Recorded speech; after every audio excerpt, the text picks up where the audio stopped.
I once had a whim and I had to obey it, to buy a French horn in a second-hand shop. I polished it up and I started to play it in spite of the neighbors who begged me to stop.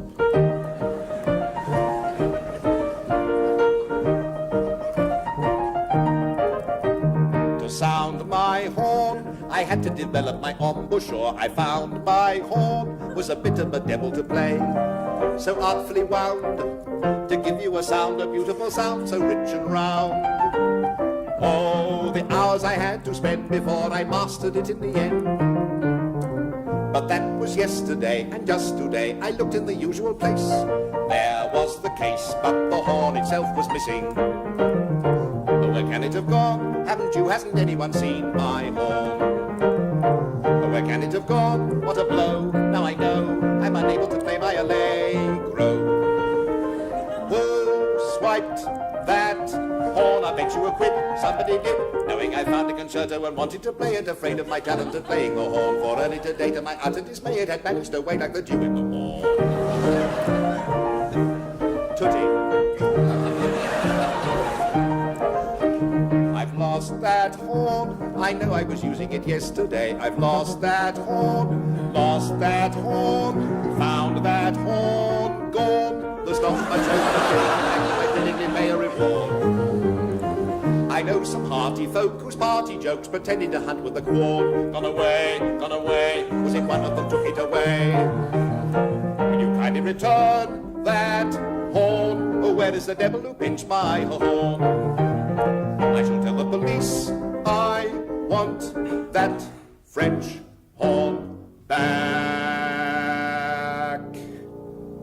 I miss its music more and more and more. Without that horn, I'm feeling sad and so forlorn.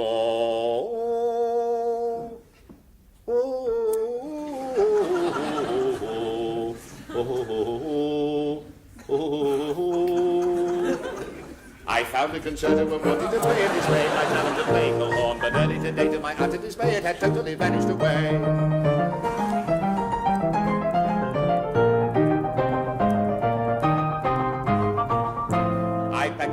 I wanted to play it, but somebody took it away. I practiced the horn and was longing to play it, but somebody took it away. My neighbor's asleep in his bed. I'll soon make him wish he were dead. I'll take up the tuba instead. Wah, wah.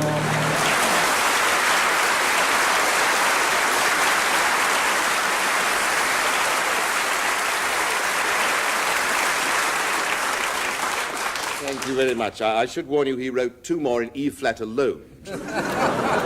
Next time we'll take the festival hall. One of the great problems of the world today is undoubtedly this problem of not being able to talk to scientists because we don't understand science. They can't talk to us because they don't understand anything else, poor dears. This problem, I think it was C.P. Snow first raised it, Sir Charles Snow in private life, in his books Science and Government and so on. Mind you, I haven't read it. I'm waiting for the play to come. He says, quite rightly, he said, it's no good going up to a scientist and saying to him, as you would to anybody else, you know, good morning, how are you, lend me a quid, and so on. Even you just glare at you, or make a rude retort, or something. No, you have to speak to him in language that he'll understand. I mean, you go up to him, you say something like, H2SO4, Professor. Don't synthesize anything I wouldn't synthesize. Oh, and the reciprocal of pi to your good wife. Now, this he will understand. Snow says that nobody can consider themselves educated who doesn't know at least the basic language of science. I mean, things like Sir Edward Boyle's law, for example. The greater the external pressure, the greater the volume of hot air.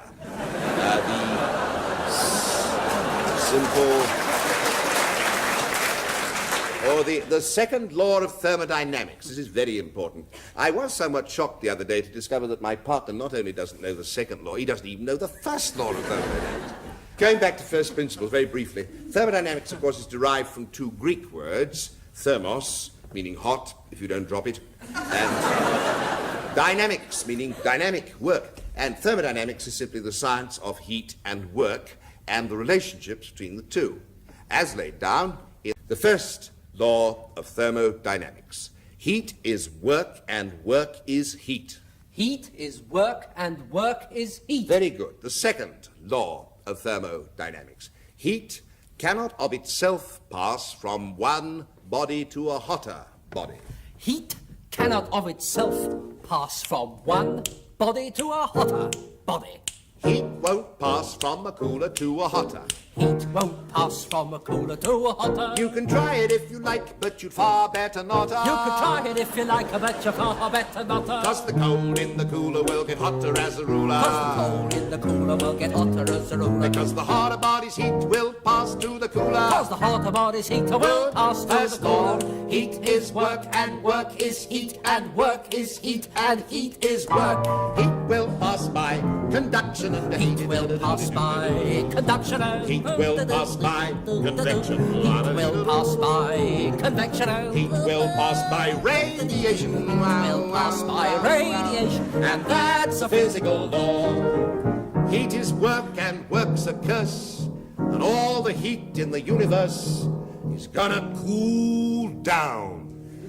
Because it can't increase, then there'll be no more work and there'll be perfect peace.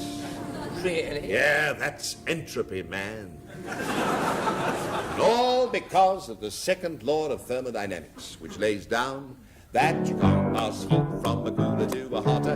Try it if you like, you far better not. Cause the cold in the cooler will get hotter as a ruler. Cause the hotter body's heater will pass to the cooler. Oh, you can't pass from a cooler to a hotter. You can try it if you like, but you'll only look a fool. Cause the cold in the cooler will get hotter as a ruler. That's a physical law. Oh, I'm hot. Hot? That's because you've been working. Oh, Beatles, nothing. That's the first and second law of thermodynamics.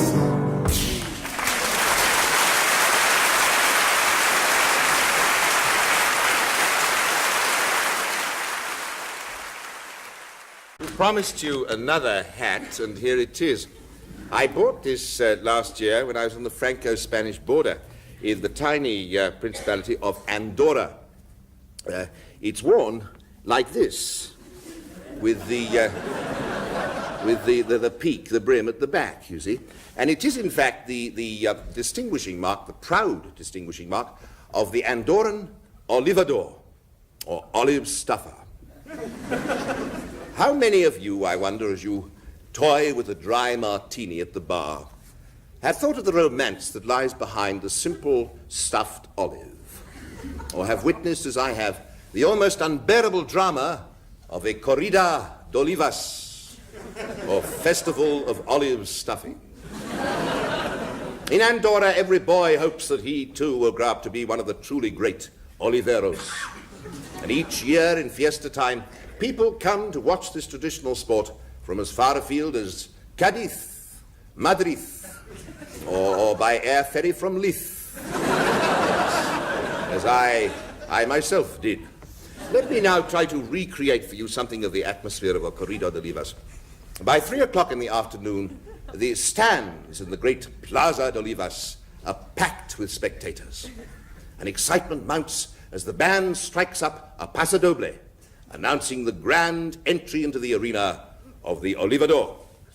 He is closely followed by his assistants, the picador, with his pick of sharpened wood, the matador with his small round mat. They bow to the Presidente Municipale, or mayor, in his box, who gives the signal for the trumpet to sound and the first olive to be wheeled in. A gasp goes up, for this is no ordinary olive. This is the giant, pendulous Oliva Brava, specially bred for the ring in the rugged foothills of Andalusia. A corrida de olivas is divided into 3 parts, or tercios. First, a tercio of quites, or passes. Here, the olivador, keeping the rest of his body entirely motionless, passes the olive from hand to hand, trying to soften up its tough outer skin in a bewildering series of Veronicas, naturals, media Veronicas, Veronicas reverso. All this before the hypercritical eye of the aficionados, each with his bottle of a fifth-year lemonade.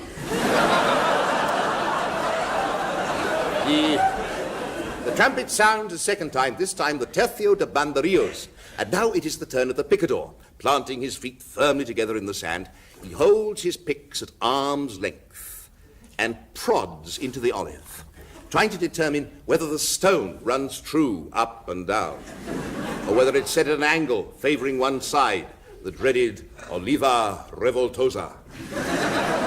The trumpet sounds a third and last time for the tercio del muerte, the moment of truth.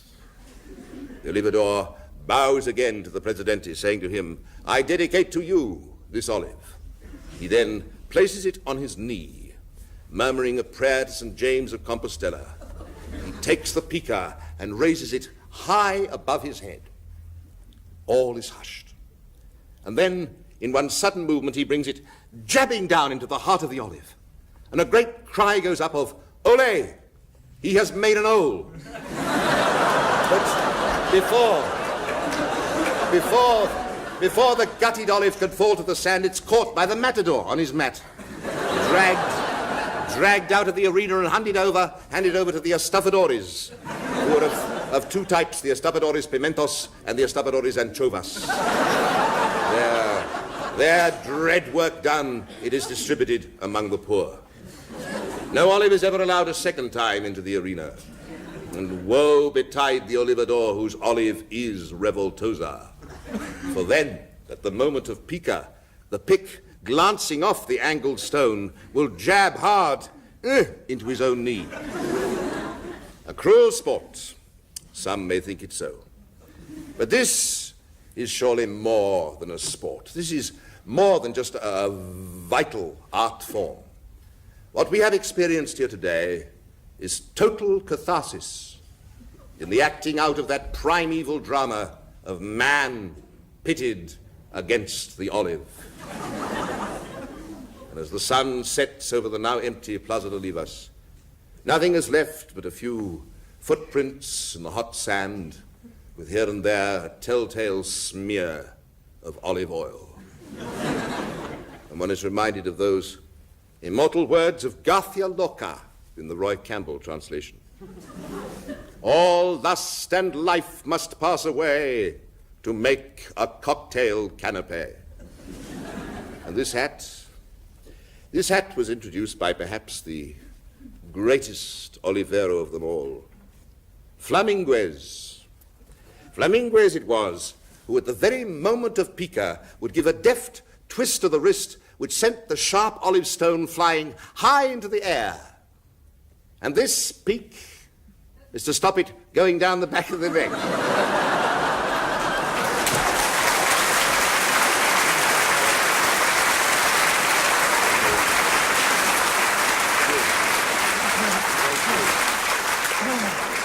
Thank you. Here's another animal song.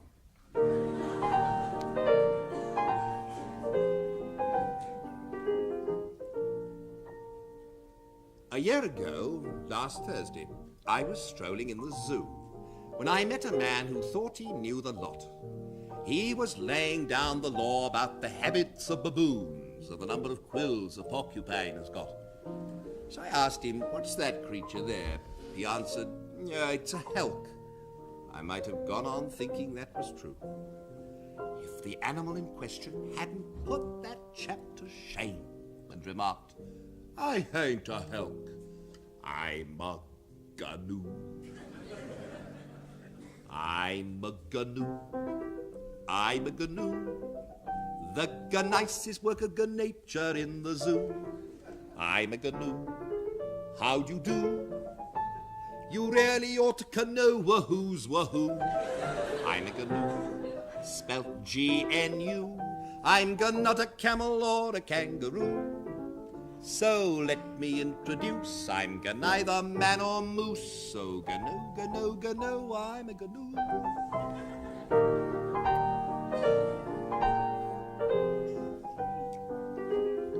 I had taken furnished lodgings down at Rustington-on-Sea, whence I travelled on to Ashton-under-Lyme, it was actually. And the second night I stayed there, I was wakened from a dream, which I'll tell you all about some other time. Among the hunting trophies on the wall above my bed, stuffed and mounted, was a face I thought I knew. A bison? No, it's not a bison. An okapi? It's unlikely, really. Could it be a harty beast? Then I seemed to hear a voice. I'm a Gnu. I'm a Gnu. Another Gnu. I wish I could gnash my teeth at you. I'm a Gnu. How do you do? You really ought to know wahoo's wahoo. I'm a Gnu, spelt G-N-U. Call me bison or a copy and I'll sue. Nor am I in the least like that dreadful hearty beast. Oh, Gnu. Gnu, I'm a Gnu. Gnu. I'm a Gnu.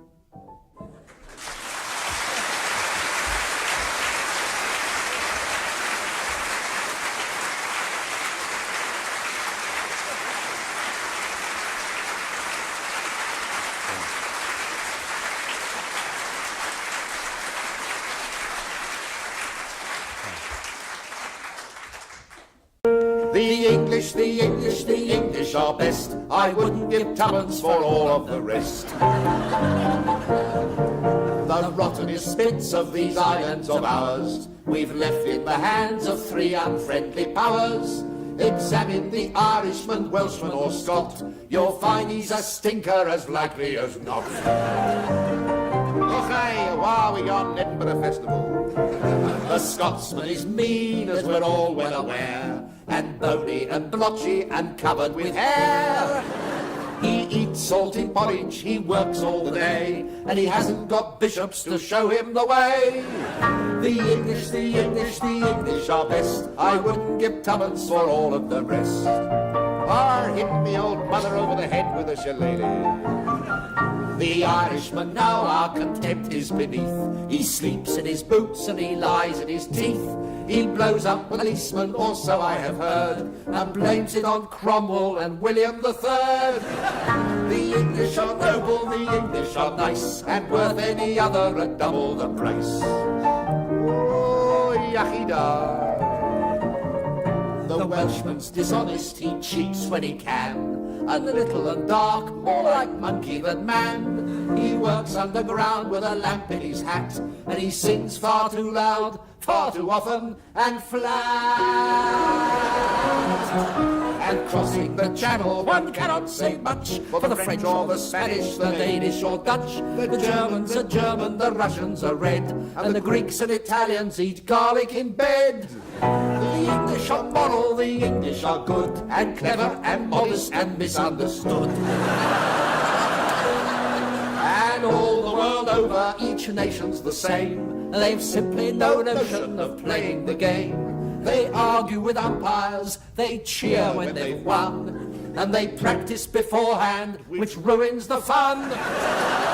The English are best, so up with the English and down with the rest. It's not that they're wicked or naturally bad, it's knowing they're foreign that makes them so mad. For the English are all that a nation should be, and the flower of the English are Don, Michael, Donald, Michael, and me.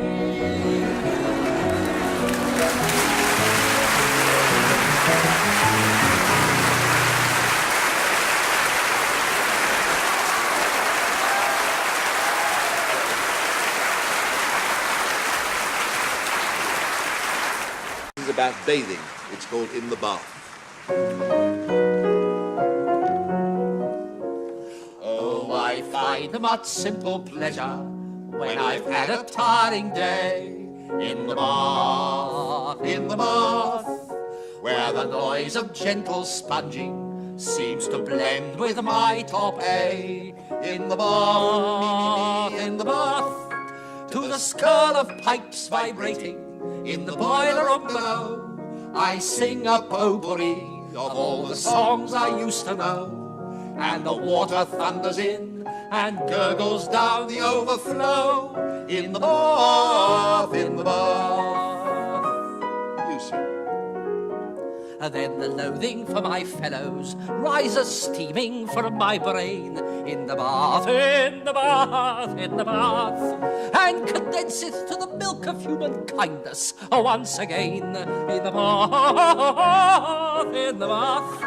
Oh, the tingling of a scrubbing brush, the flannel's soft caress. To wield a lordly loofah is a joy I can't express. How truly is it spoken, one is next to godliness in the bath, in the bath.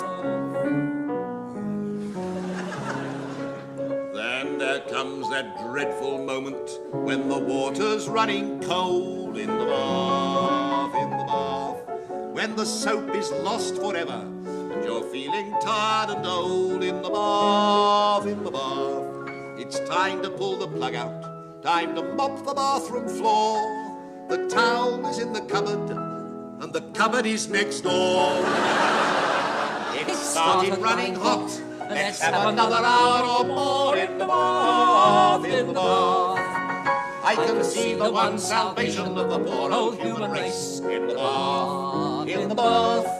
Let the nations of the world all meet together face to face in the bath, in the bath. With Furfurt and Kenyatta and all those other chaps, Kruber, Nabarro. Then we'll have some peace perhaps, provided Swann and Flanders they get the end without the taps in the bath, in the bath.